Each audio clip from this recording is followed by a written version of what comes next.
In preservation, there could be trains ranging from steam to diesel to electrics to multiple units to snow plows to speeders and even gasoline switcher locomotives that we might have enough to keep the preservation movement going for a long time. However, some classes aren't around today or even lucky as others. Such engines were either meant for preservation and then scrapped by mistake, or simply forgotten about altogether, swept up in the onslaught of dieselization. From heavy streamlined giants to a failed PRR experiment, I'm going to count down the top 10 extinct American steam locomotives. Number 10. The New York Central's Niagaras. These famed 484s were named after the Niagara River and Falls. That there were 27 of them built for the New York Central's steam passenger roster. That they were quite going well with the New York Central's Hudsons.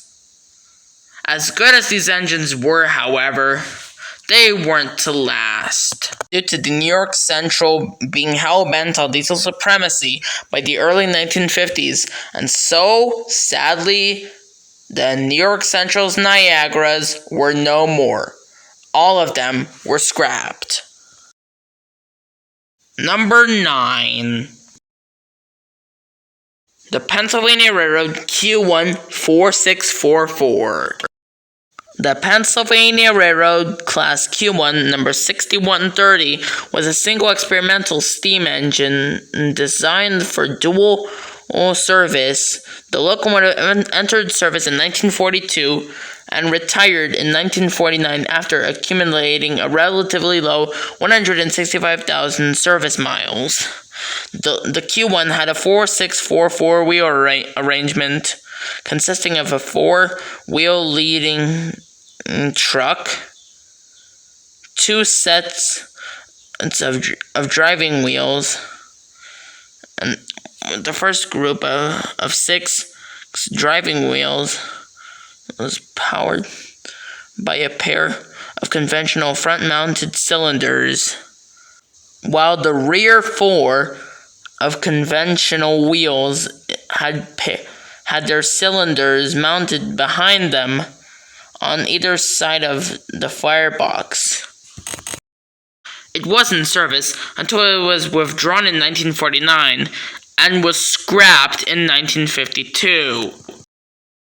Number 8. The Pennsylvania Railroad S1 6446, number 6100.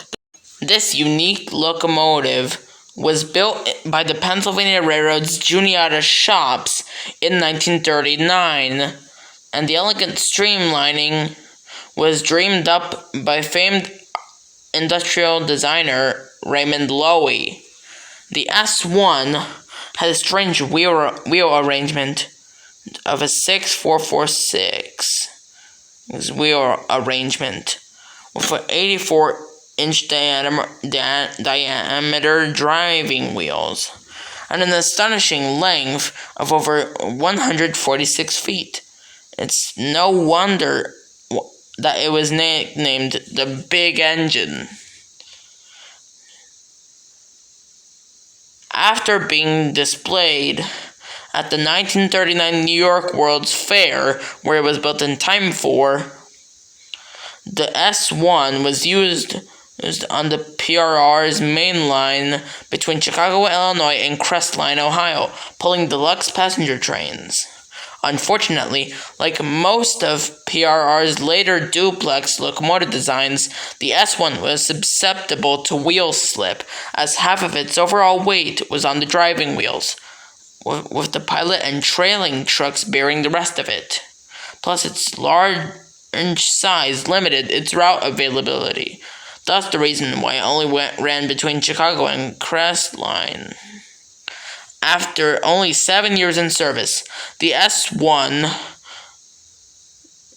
number 6100 was formally retired. in 1946 and unceremoniously scrapped 3 years later. A rather quiet end for the big engine. Well, at least we still have the Lionel and MTH models to keep the legend alive. Number 7. The Baltimore and Ohio EM1s. The Baltimore and Ohio Railroad is known for being the first official railroad incorporated in America on July 4th, 1828. It was also known for having some impressive motor power from the P-class 462s to the antique locomotive collection, including the Factor Perkins and the William Mason. After World War II, the B&O ordered 32 884 locomotives for heavy freight service. The EM1 class locomotives quickly proved their worth in freight. It were with their roller bearings. They were also quite adept for working fast mail and express trains as well. The EM1s originally served the Cumberland Division, home to the infamous Sand Patch and 17-mile grades. Later, as diesels took over that territory, the locomotives were transferred to the Pittsburgh Division. By 1957, though, scrapping commenced on the fleet, and by 1960, all of them were gone. Number 6. The New Haven I-5 464s. These beautiful streamlined Hudsons were built by Baldwin Locomotive Works in 1937 for the New Haven and became famous for their fleet-footed work hauling in the railroads named express passenger trains, such as the Merchants Limited and the Yankee Clipper. Only 10 of these engines were built, but crews and passengers love them for their speed and their style. One interesting note is that the locomotive streamlining was designed by another famous Art Deco designer, Otto Kohler. Sadly, their time in service didn't last very long, as the New Haven began purchasing diesels after World War II, and all of the magnificent I-5s were retired from the roster by 1951, and were subsequently scrapped. However, the famed Australian class C-38 Pacific number 3801 carries on the I-5 streamlined styling in the land down under. So it'd be fair to say that even a part of the New Haven legacy lives on abroad. Number 5. The Union Pacific Early Challengers. These mighty 4664s were built over what the railroads thought that this type of locomotive was going to be the ultimate steam locomotive in 1926. The first ever 412 of 2 type locomotive was built, known as the UP, aka Union Pacific class. But the problem was they couldn't handle tight curves in Wyoming and Utah. But in 1936, after a lot of research and development, the first 4664 in America, at least produced, was known as the Early Challengers, or CSAs. They were used in heavy freight trains in Wyoming and Utah to pick up the slack through the mountains. Sadly, they were all retired and scrapped by 1959. Number 4. The Pennsylvania Railroad J1. These locomotives were built from 1942 to 1943 by the Juniata shops. That they turned out an impressive 125 of the PRR's own 210-4s, which were, as you know, better known as the J1s. However, this class succumbed to the rise of diesel power, where it followed its base 5 years later after its base's demise, which were the CNO T1s, which were the bases, and the J1s followed the T1's demise. Number 3. Like I mentioned earlier, here are the CNO T1s. In the early 1930s, the Chesapeake and Ohio Railroad was looking for a locomotive for freight service, so they turned to the new Advisory Mechanical Committee, or AMC, which also managed the motive power designs for the Nickel Plate Road, the Erie, and the Pierre Marquette.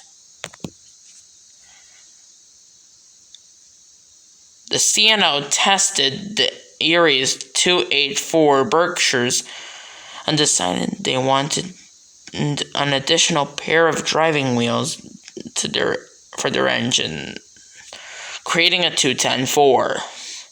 The T1s arrived from the Lima Locomotive Works in Ohio,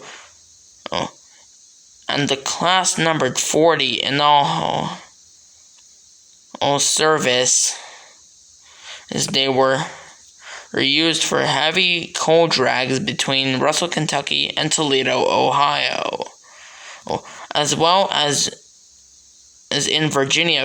And just like the PRJ1, they had succumbed to the rise of diesel power, and the CNO T1s were disappearing between 1952 and 1953, and all of them were gone from history. Number 2. The Pennsylvania Railroad S2 number 6200. The Pennsylvania Railroad experimented with their own direct drive steam turbine, the odd 686 locomotives. This class, number 6200, was built by Baldwin Locomotive Works in 1944. It had a Westinghouse designed and built turbines, one for forward running and one for backward running. It was used for passenger trains between Chicago and Crestline, Ohio, much like the S1 duplex before it. The PRR gave the S2 a lot of publicity, but it ended up being an operational nightmare as it had stable problems relating to the boiler pressure dropping rapidly due to the turbines using up massive amounts of steam.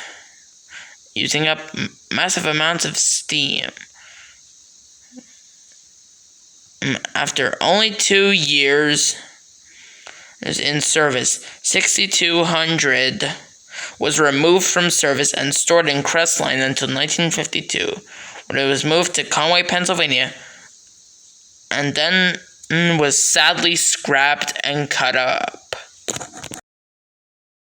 Now, before we get to the number 1 pick, here are some honorable mentions.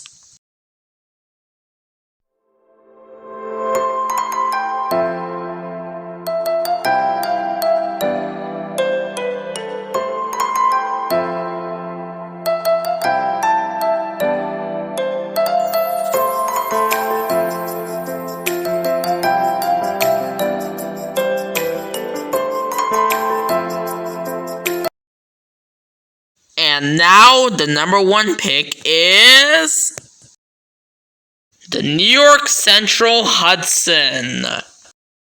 The Hudsons were first developed by New York Central in the mid-1920s as response to longer and heavier passenger trains straining the limits of their K5 class specific type engines.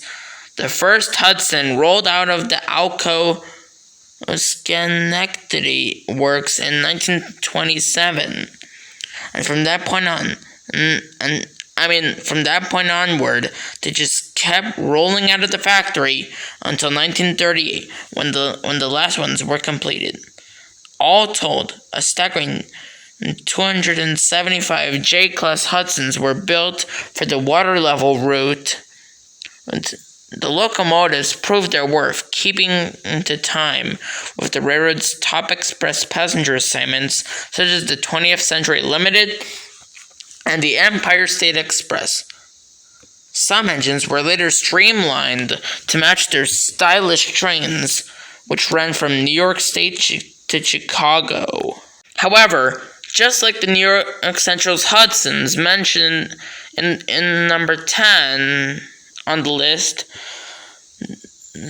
the New York Central was hell-bent on diesel supremacy, mentioned earlier in the early 1950s, and by the end of the decade, none of the Hudsons were left. All of them were gone, and none of them were actually preserved. Just an auxiliary tender from a New York Central Hudson, but it barely counts as a Hudson. Literally. Anyways, that was the video of my top 10 extinct American steam locomotives list. I hope you enjoyed it. See you next time again. Bye.